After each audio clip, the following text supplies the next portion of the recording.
मध्य प्रदेश से रिलेटेड भर्तियाँ हैं। सभी एग्ज़ाम के लिए इम्पोर्टेंट्स है और मध्य प्रदेश के जितने भी एग्ज़ाम्स हैं दोस्तों, याद रखिएगा, मध्य प्रदेश के जितने भी एग्ज़ाम हैं सभी के लिए इम्पोर्टेंट्स है। और आपको मैं जो है एमपीसी के करवा रहा हूँ, सारे के सारे जो है इम्पोर्टेंट्स क्वेश्चंस हैं और परीक्षा में जो है बार बार पूछे गए क्वेश्चन है। अगर ये टॉपिक आपको अच्छा लगता है तो अपने दोस्तों के साथ भी ज़रूर शेयर कीजिएगा इस वीडियो को, और आप लोग इस चैनल पर पहली बार आए हो तो इस चैनल को सब्सक्राइब भी कर लीजिएगा। तो चलिए फर्स्ट क्वेश्चन की ओर चलते हैं। फर्स्ट क्वेश्चन की अगर हम लोग बात करें, भीमबेटका की गुफाएं, भीमबेटका की गुफाएं मध्य प्रदेश के किस ज़िले में स्थित है दोस्तों, याद रखिएगा। तो इसकी अगर हम लोग बात करें जो भीमबेटका गुफा है दोस्तों, तो ये भोपाल में नहीं बल्कि ये जो भीमबेटका गुफा है दोस्तों, ये रायसेन ज़िले में आती है। काय में आती है? रायसेन ज़िले में आती है। ठीक है। और इस भीमबेटका गुफाओं की अगर हम लोग बात करें दोस्तों, तो ये जो आदि मानव द्वारा जो शैल चित्र होते हैं दोस्तों, यानी तो इस पे इसके जो है पत्थरों पे यहाँ के जो है नक्काशी की गई है। इस भीमबेटका की अगर हम लोग बात करें तो इसकी खोज जो है, इसकी खोज 1957 से लेकर, याद रखिएगा, 1957 से लेकर 58 में, 1957 से लेकर 58 के बीच में दोस्तों डॉक्टर विष्णु श्रीधर वॉकनकर ने, याद रखिएगा, विष्णु श्रीधर वॉकनकर ने जो है इसकी खोज की गई थी दोस्तों। याद रखिएगा, काफ़ी इम्पोर्टेंट्स है। और इसकी खास बात ये है कि इस भीमबेटका को जो है यूनेस्को साइट्स में, याद रखिएगा, यूनेस्को साइट्स में भी जो है इसे शामिल किया गया है। तो मध्य प्रदेश की जो भीमबेटका गुफाएं हैं, इसे यूनेस्को साइट्स में जो है कब शामिल किया गया था, तो इसे 2003 में जो है इसे शामिल किया गया था। कब किया गया था दोस्तों? तो इसे जो है 2003 में जो है विश्व धरोहर सूची में जो है शामिल किया गया था। याद रखिएगा, काफ़ी इंपॉर्टेंट से क्वेश्चन है। कई बार जो है यहाँ से क्वेश्चन आप लोगों को जो है पूछे जाते हैं। और जो भीमबेटका गुफाएं है ये रायसेन जिले में स्थित है।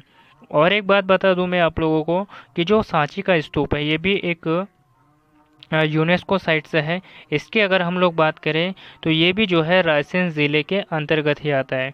और इसे जो है सांची की अगर हम लोग बात करें तो इसका जो निर्माण है वो अशोक यानी सम्राट अशोक ने जो है इसका निर्माण 3री शताब्दी में जो है करवाया गया था। और इसकी यानी जो सांची स्तूप की खोज जो है जनरल टेलर ने 1818 में की थी। याद रखिएगा, 1818 में जनरल टेलर ने जो है सांची के स्तूप की खोज की थी। और 1980 में, याद रखिएगा, इसे यूनेस्को साइट्स में 1989 में जो है इसे शामिल किया गया था, यानी विश्व धरोहर सूची में जो है सांची के स्तूप को जो है शामिल किया गया था। तो ये सारे फैक्ट्स याद रखिएगा, काफ़ी इंपॉर्टेंट से हैं।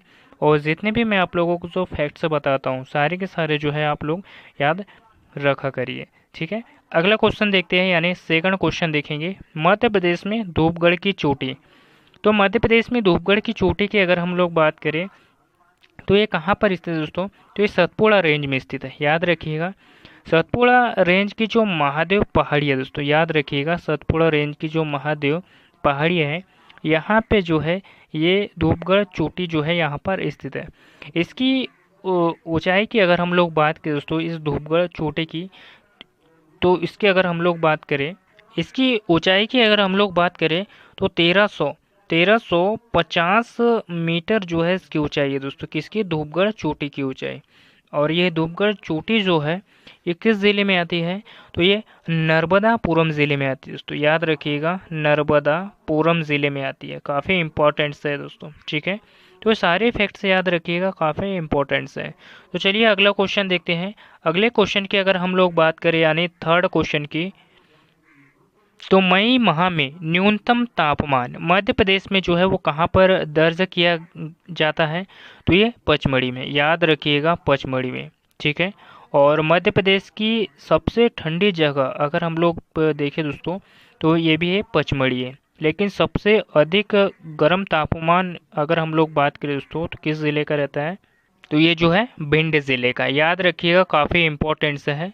और भिंड ज़िले का सबसे जो गर्म ज़िला है दोस्तों, मतलब मध्य प्रदेश का सबसे गर्म स्थान है दोस्तों भिंड, क्योंकि काफ़ी इम्पोर्टेंट से है। और इसके अगर हम लोग बात करें तो सबसे अधिक जो है तापमान जो है दर्ज कहाँ किया गया था, तो विदिशा के तहसील है गंज बासोदा, यहाँ पे जो है 48, याद रखिएगा 48.9 डिग्री सेल्सियस, याद रखिएगा इतना जो है यहाँ पे जो है गंज बासोदा में जो है तापमान जो है वो दर्ज किया गया था। तो ये सारे फैक्ट्स याद रखिएगा, और जितने भी मैं आप लोगों को जो है फैक्ट्स बताता हूँ सारे के सारे जो है इम्पोर्टेंट्स होते हैं, ठीक है। तो चलिए अगला क्वेश्चन देखते हैं। तो इसका जो राइट ऑप्शन है वो डी हो जाएगा, ठीक है।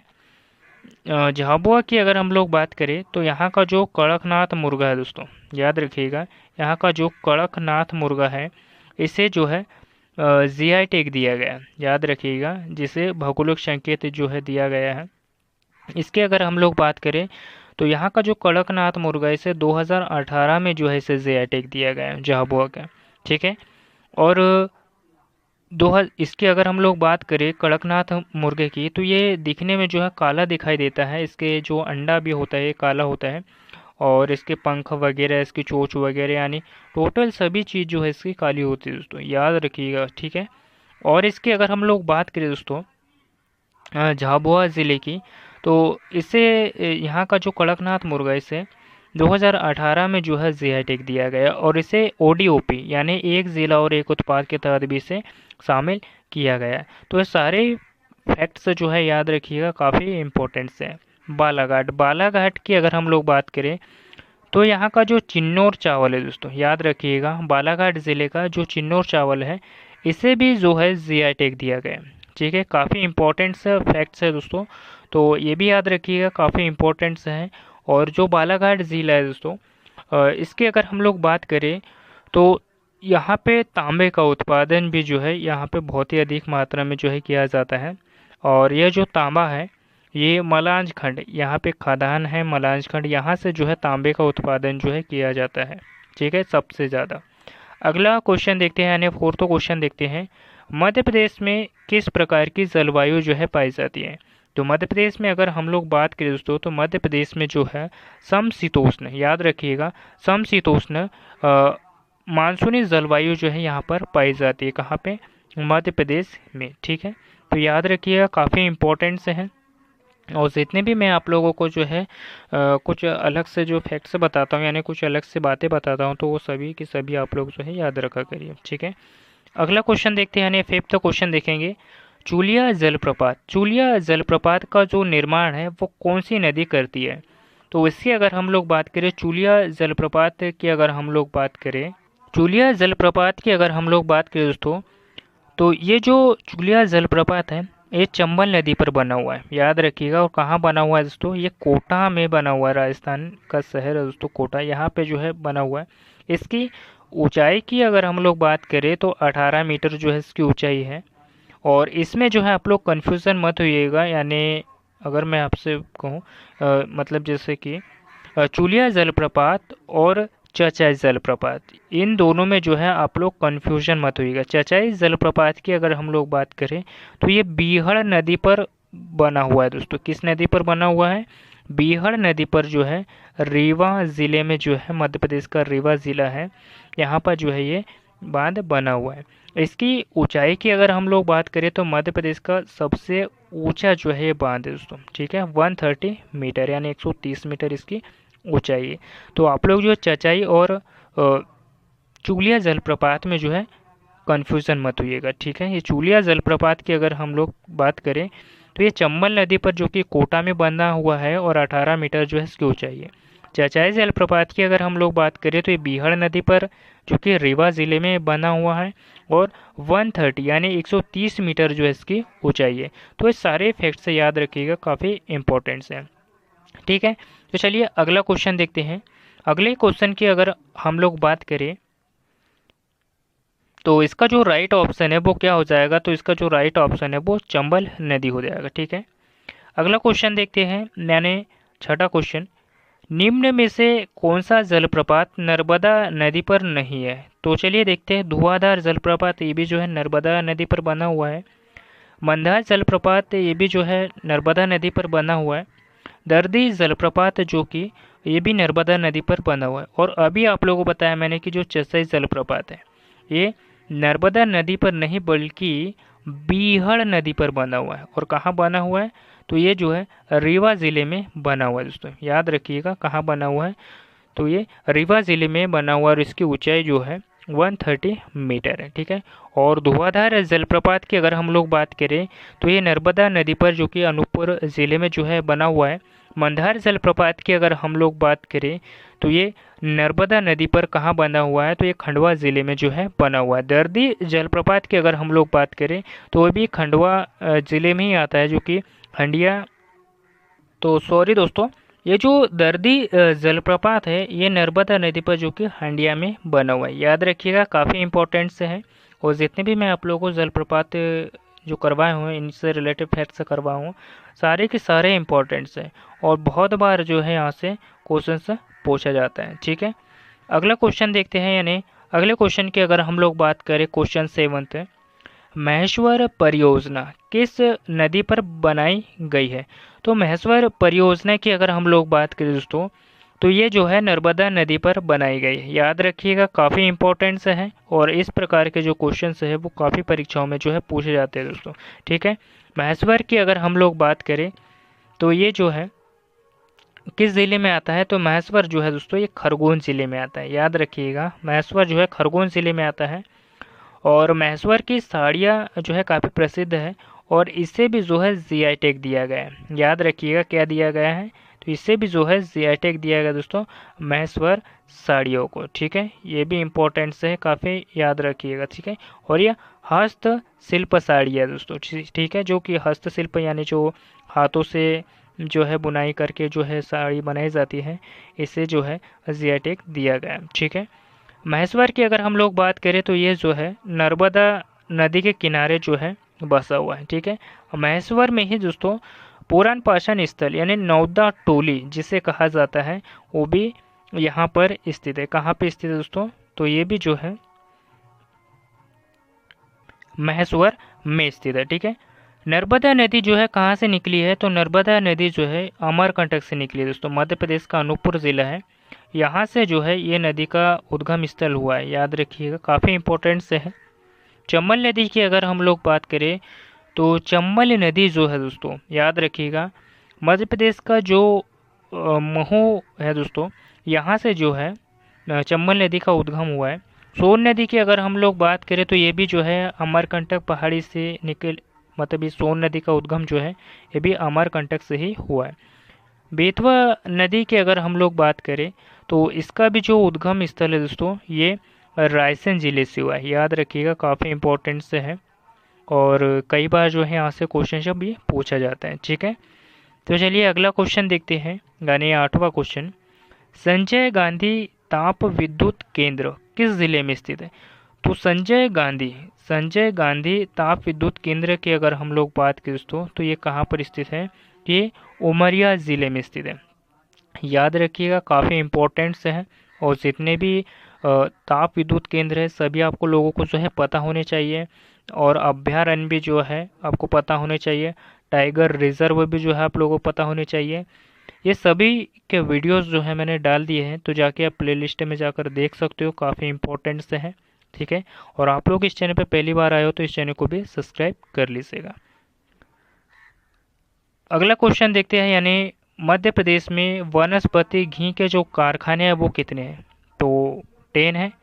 आप मुझे कमेंट बॉक्स में ज़रूर बताइएगा कभी वर्तमान में, ये पुराना डेटा है दोस्तों, तो अभी जो वर्तमान में कितने हैं तो मुझे कमेंट बॉक्स में ज़रूर बताइएगा। ठीक है। तो इसका जो डी ऑप्शन है वो राइट हो जाएगा। अगला क्वेश्चन देखते हैं, यानी 10वां, मध्य प्रदेश में औद्योगिक पिछड़ेपन का कारण है। तो मध्य प्रदेश में जो औद्योगिक पिछड़ेपन का कारण है दोस्तों तो क्या है, तो वित्तीय अभाव, याद रखिएगा, ऊर्जा शक्ति का भाव, कच्चे माल का भाव। ठीक है।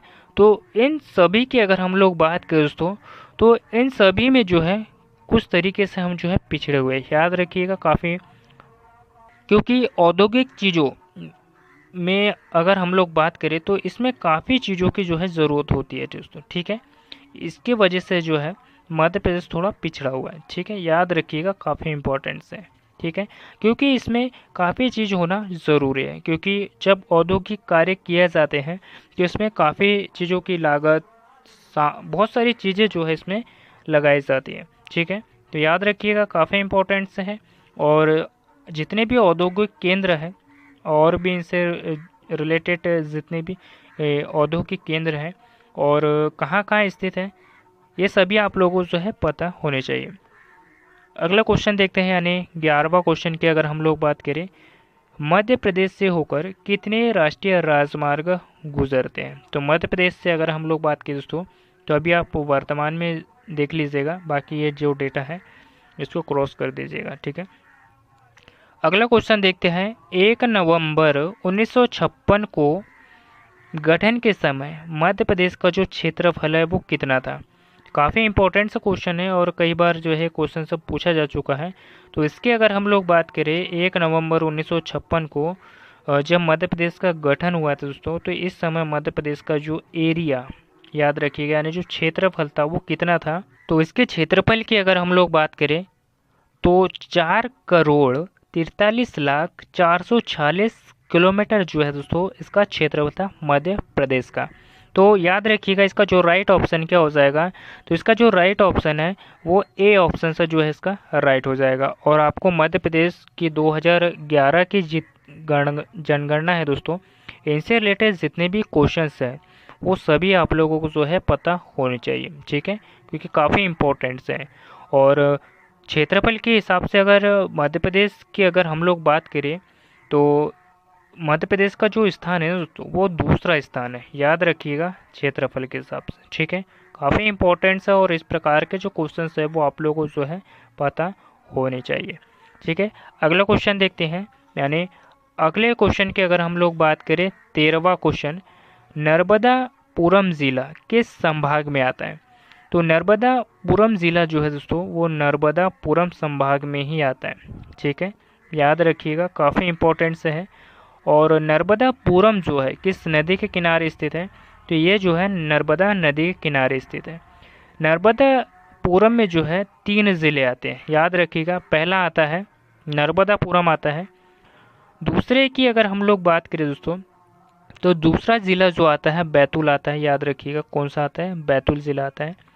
तीसरे ज़िले की अगर हम लोग बात करें तो हरदा ज़िला आता है। ठीक है, तो ये 3 ज़िले जो है दोस्तों नर्मदापुरम संभाग के अंतर्गत आते हैं। और जितने भी संभाग है दोस्तों मध्य प्रदेश में भी वर्तमान में जो है 10 संभाग है। ठीक है, लेकिन अभी कुछ ज़िले नए बने हैं तो इसके वजह से जो है संभाग चेंज भी हो सकते हैं। ठीक है, और आप लोगों को जो है इसका करेंट यानी जो अभी न्यू डेटा है वो आप लोगों को जो है देखा करिए कि जो न्यू चीज़ें हैं मतलब कभी चेंज तो नहीं हो रहा है इस प्रकार से, तो आप थोड़ा देखा भी करिए। ठीक है, बाकी अभी वर्तमान में जो है 10 संभाग है और नर्मदापुरम संभाग के अंतर्गत जो है 3 ज़िले आते हैं, नर्मदापुरम, बैतूल, हरदा। ठीक है, ये आप लोगों को जो है पता होने चाहिए, काफ़ी इंपॉर्टेंट से फैक्ट्स हैं।